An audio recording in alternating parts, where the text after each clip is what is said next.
Hello student, नमस्ते।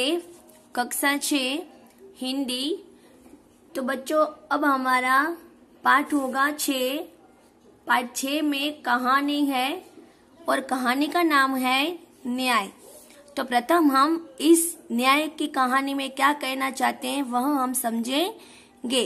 इस कहानी में चातुर्य की बात की गई है कि हमें मित्र के साथ कैसे व्यवहार करना चाहिए। 2 मित्र थे और एक मित्र को यात्रा पर जाना था। उसने अपने सोना मोहर अपने मित्र को संभालने के लिए दे गए थे, लेकिन जब वो रिटर्न हुआ, वापस आया, तब उसे वो मोहरें मिली नहीं। तो इस कहानी में हमें सीखने को मिलेगा कि न्याय कैसे मिलता है हमें, और जो हम असत्य का सहारा लेके उस रास्ते पर चलेंगे तो हमें सत्य की विजय कैसे होती है, ये हमें सिखाएगी ये कहानी। तो आइए बच्चों, हम इस कहानी के दौर समझें और चर्चा करें, ठीक है। तो सबके हाथ में पेंसिल अवश्य होनी चाहिए और पाठ्य पुस्तक खोल के बैठना है। जिनके हमने अर्थ लिखे हैं वो भी समझने हैं। तो प्रथम, पुराने जमाने में इराक की राजधानी बगदाद में एक व्यापारी रहता था। नाम था उसका अली ख्वाजा। व्यापार करते करते जब उसके पास 1000 सोने मोहरें इकट्ठी हो गई तो उसे मक्का शरीफ की यात्रा का निश्चय किया। जैसे हम भी कुछ हमारे अच्छा काम होता है तो हम भी यात्रा करने जाते हैं, इसी तरह अली ख्वाजा एक व्यापारी था। उसके पास क्या थी? मोहरे यानी कि सोने के सिक्के बहुत सारे उसने कमाई की, उसमें इकट्ठी की।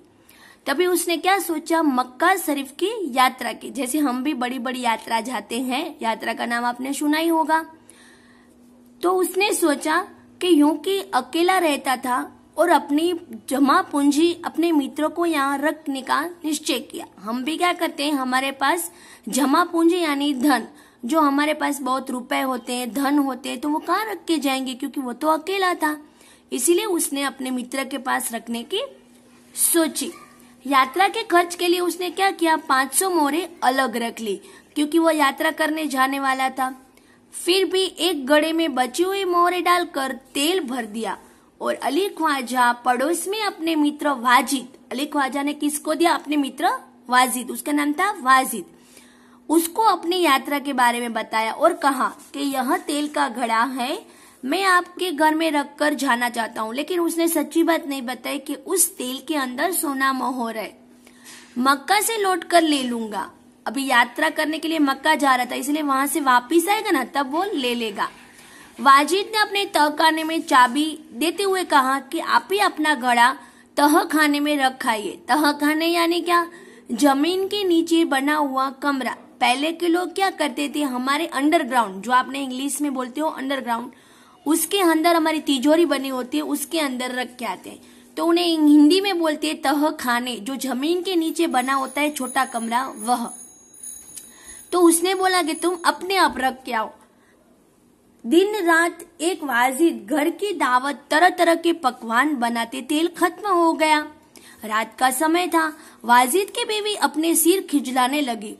अभी वाजिद ने जो दावत दी थी, अपने मित्रों को बुलाया। दावत यानी कि किसी मेहमान को बुलाना, यानी इनविटेशन देना। तभी उसके घर में तेल खत्म हो गया तो वो सिर खुजलाने लगी। सिर खुजलाने लगी यानी कि उसे पता नहीं कि क्या किया जाए, अब उसके पास तेल नहीं। तो उसे याद आया, हाँ, मेरे मित्र ने मुझे तहखाने में रखे हुए तेल के घड़े, थोड़ा तेल निकाल लाइए। उसके मित्र ने दिया था ना, जो मक्का गया था, उसका मित्र वाजिद अली को याद आया कि ख्वाजा ने तेल का घड़ा दिया है, तो थोड़ा लेके आओ, कल सुबह बाजार से नया तेल हम ला कर देंगे।